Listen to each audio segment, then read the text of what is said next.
Dhammapada verse 35. Anattara Bhikkhu Vatu Duni Gahasa Lahono Yata Kameni Patino Chitasa Damato Sadhu Chittang Dantang Sukhavaham. 35. The mind is difficult to control. Swiftly and lightly it moves and lands wherever it pleases. It is good to tame the mind, for a well-tamed mind brings happiness.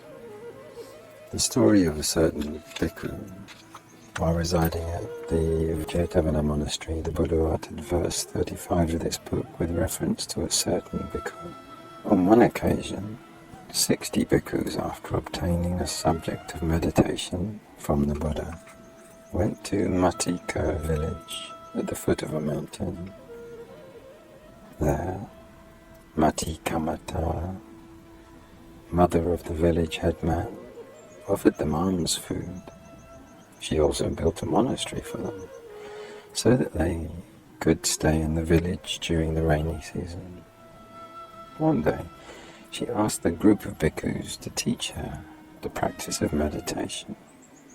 They taught her how to meditate on the 32 constituents of the body, leading to the awareness of the decay and dissolution of the body.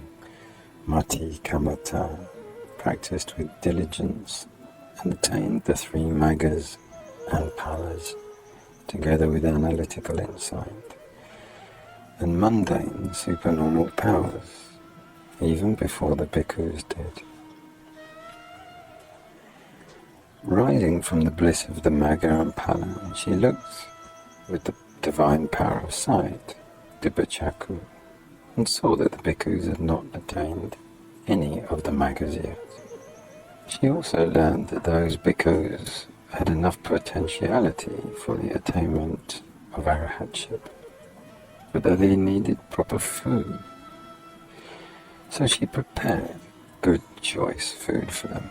With proper food and right efforts, the bhikkhus developed right concentration and eventually attained arahatship.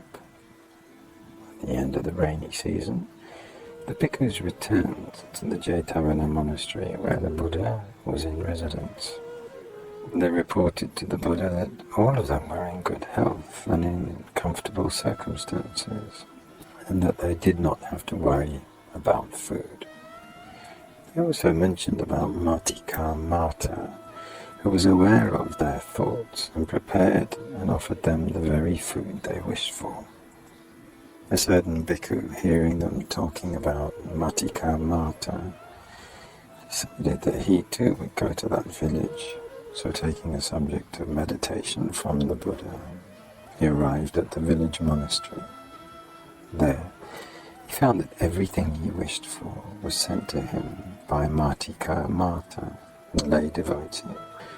When he wished her to come, she personally came to the monastery, bringing along choice food with her. After taking the food, he asked her if she knew the thoughts of others.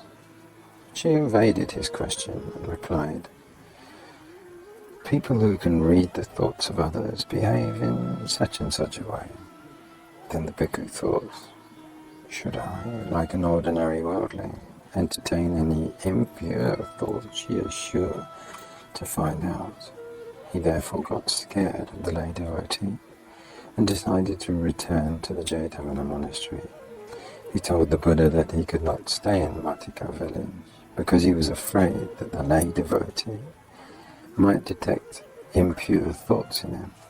The Buddha then asked him to observe just one thing, that is, to control his mind. The Buddha also told the bhikkhu to return to Matika village monastery and not to think of anything else but the object of his meditation only.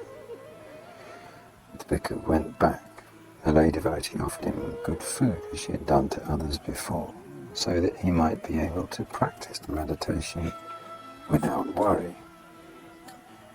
Within a short time, he too attained arahatship With reference to the Bhikkhu, the Buddha spoke in verse as follows, 35. The mind is difficult to control swiftly and lightly. It moves and lands wherever it pleases. It is good to tame the mind, for a well-tamed mind brings happiness.